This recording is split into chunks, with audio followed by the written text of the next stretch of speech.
بسم اللہ الرحمن الرحیم۔ السلام علیکم ورحمۃ اللہ وبرکاتہ۔ الحمد للہ وکفی وسلام علی عبادہ الذین اصطفی، اما بعد۔ حاضرین و ناظرین، یہ درس نمبر 1318 ہے اور آج سورہ انبیاء کی 3 آیتوں کی تلاوت اور تشریح کی جائے گی، آیت نمبر 108، 109 اور 110۔ چلیے سب سے پہلے ان 3 آیتوں کی تلاوت کرتے ہیں، لفظی ترجمے اور ترجمے کے بعد تشریح کرتے ہیں۔ اعوذ باللہ من الشیطان الرجیم، بسم اللہ الرحمن الرحیم، قل انما یوحى الی انما الہکم الہ واحد فهل انتم مسلمون فإن تولوا فقل آذنتكم على سواء وإن أدري أقريب أم بعيد ما توعدون إنه يعلم الجهر من القول ويعلم ما تكتمون صدق اللہ العظیم۔ لفظی ترجمہ یوں ہے، قل کہہ دیجئے پیغمبر آپ، انما یوحا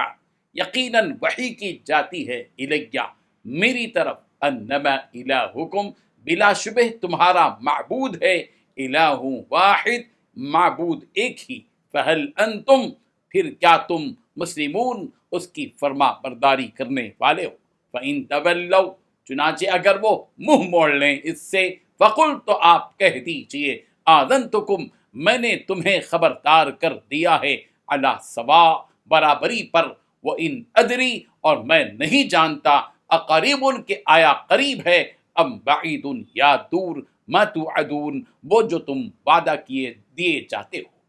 انہ یعلم بے شک وہ اللہ جانتا ہے، الجہر من القول پکار کر کہی ہوئی بات کو، ویعلم اور وہ جانتا ہے، ما تکتمون اس کو بھی جو تم چھپاتے ہو۔ ترجمہ یوں ہے، کہہ دو کہ مجھ پر تو یہی وحی آتی ہے کہ تمہارا بس ایک ہی معبود ہے، تو کیا تم اطاعت قبول کرتے ہو؟ پھر بھی اگر یہ لوگ منہ موڑیں تو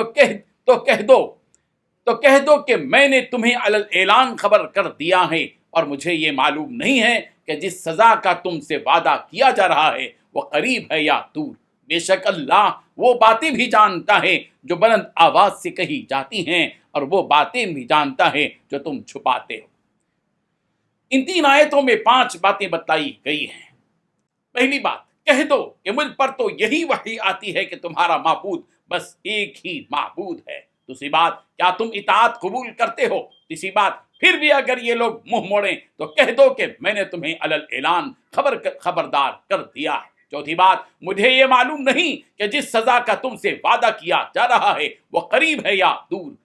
پانچویں بات، بے شک اللہ تعالیٰ وہ باتیں بھی جانتا ہے جو بلند آواز سے کہی جاتی ہیں، اور وہ باتیں بھی جانتا ہے جو تم چھپاتے ہو۔ بزرگان محترم، آسمانی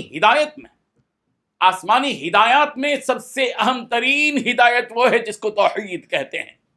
ایک معبود کو تسلیم کرنا اور اسی ایک معبود کی عبادت کرنا آسمانی ہدایات کا نچوڑ اور خلاصہ ہے۔ رسول رحمت صلی اللہ علیہ وسلم کو اس آیت میں یہی حکم دیا گیا ہے کہ پیغمبر آپ لوگوں کے سامنے یہ اعلان کر دیجئے کہ بے شک تمہارا معبود ایک ہی معبود ہے، تم اپنے ہاتھوں سے بنائے ہوئے بتوں اور مورتیوں کی جو عبادت کرتے ہو، ان بتوں کی کوئی حقیقت نہیں ہے، وہ پتھر کے سوا کچھ بھی نہیں ہے، اصل معبود اور حقیقی معبود تو وہی ایک اللہ ہے جس نے اپنی قوت، طاقت اور ارادے سے زمین، آسمان، چاند، سورج، ستارے، سیارے، سمندر، پہاڑ اور دن اور رات اور جمادات و نباتات اور جن اور انس وغیرہ کو پیدا کیا ہے۔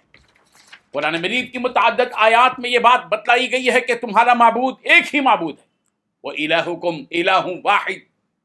سورۃ البقرہ آیت نمبر 163، اور تمہارا معبود ایک ہی معبود ہے، وَمَا مِنْ إِلَٰهٍ إِلَّا إِلَٰهٌ وَاحِدٌ،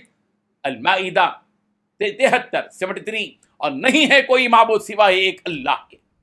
قُلْ إِنَّمَا هُوَ إِلَٰهٌ وَاحِدٌ، سورۃ الانعام آیت نمبر 19، کہہ دیجئے کہ وہ ایک ہی معبود ہے، وَمَا أُمِرُوا إِلَّا لِيَعْبُدُوا إِلَٰهًا وَاحِدًا، سورۃ التوبہ آیت نمبر 31، حالانکہ انہیں صرف ایک اکیلے اللہ ہی کی عبادت کا حکم دیا گیا تھا۔ وَلِيَعْلَمُوا أَنَّمَا هُوَ إِلَٰهٌ وَاحِدٌ، سورہ ابراہیم آیت نمبر 52، اور بخوبی معلوم کر لے کہ اللہ ایک ہی معبود ہے۔ اذ قال اللہ لا تتخذوا الہین اثنین انما هو الہ واحد، سورۃ النحل آیت نمبر 51 اللہ تبارک و تعالیٰ ارشاد فرما چکا ہے کہ وہ کہ دو معبود مت بناؤ، معبود تو صرف وہی اکیلا ہے۔ فہل انتم مسلمون، یہ سب کہنے کے بعد اللہ تعالیٰ کہہ رہے ہیں فہل انتم مسلمون، کیا تم ماننے والے ہو؟ اس سوال کے ذریعے یہ تلقین کی جا رہی ہے کہ اس حقیقت کو مان لو کہ تمہارا معبود صرف اور صرف ایک ہی معبود ہے۔ اگر تم اس حقیقت کو مان لو گے تو اسی میں تمہاری بھلائی، نجات اور کامیابی ہے۔ اس کے بعد رسول رحمت صلی اللہ علیہ وسلم کی زبانی یہ الٹیمیٹم دیا جا رہا ہے کہ پیغمبر توحید کو مدلل و مفصل سمجھانے کے باوجود اگر یہ مشرکین آپ کی دعوت کو قبول نہ کریں اور مسلسل آپ کے پیغام کی مخالفت کریں اور پیٹھ پھیرنے لگ جائیں تو آپ ببانگ دہل بتلا دیں کہ لوگوں میں نے حجت پوری کر دی ہے، صاف طریقے سے میں نے تمہیں توحید کے بارے میں بتلا دیا ہے اور اسلام کی حقانیت کو دلیلوں سے سمجھا دیا ہے، اور نبوت کی دلیلیں بھی تمہارے سامنے معجزات کی شکل میں آ چکی ہیں۔ اب تم پر کوئی چیز پوشیدہ نہیں ہے، اس کے باوجود بھی اگر نہیں مانو گے تو اس میں ہمارا نقصان نہیں بلکہ تمہارا ہی برا ہونے والا ہے۔ اور یہ بات بھی یاد رکھو کہ جس عذاب کا وعدہ تم سے کیا جا رہا ہے وہ قریب ہے یا دور، اس کا مجھے علم نہیں ہے۔ اگر تم نے میری بات نہیں مانی تو میں تم سے بری ہوں اور تم مجھ سے بری ہو، جیسا کہ سورہ یونس کی آیت نمبر 41 میں کہا گیا وَإِن كَذَّبُوكَ فَقُلْ لِي عَمَلِي وَلَكُمْ عَمَلُكُمْ أَنْتُمْ بَرِئُونَ مِمَّا أَعْمَلُ وَأَنَا بَرِئٌ مِمَّا تَعْمَلُونَ۔ پیغمبر اگر وہ لوگ آپ کو جھٹلاتے ہیں تو آپ ببانگے تو یہ بات کہہ دیجئے کہ میرا عمل میرے لیے ہے، تمہارا عمل تمہارے لیے ہے، میں تم سے بری ہوں جو کچھ میں کرتا ہوں اور تم مجھ سے بری ہو جو کچھ، اور میں تم سے بری ہوں جو کچھ کہ تم کرتے ہو۔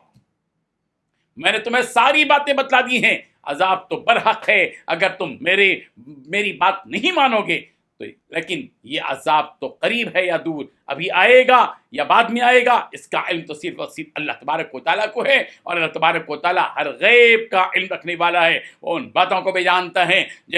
جن کو اس کے بندے ظاہر کرتے ہیں، اور ان باتوں کو بھی اس سے بھی باخبر ہے جن کو اس کے بندے چھپاتے ہیں۔ اور تم جو کچھ مسلمانوں کے سلسلے میں حسد، بغض اور کینہ رکھتے ہو، اللہ تبارک و تعالیٰ اس سے بھی بخوبی واقف ہے۔ اللہ تبارک و تعالیٰ ہمیں ان آیات کی حقیقت کو سمجھنے کی اور توحید پر قائم رہنے کی ہم سب کو توفیق عطا فرمائے، آمین۔ وآخر دعوانا ان الحمد للہ رب العالمین۔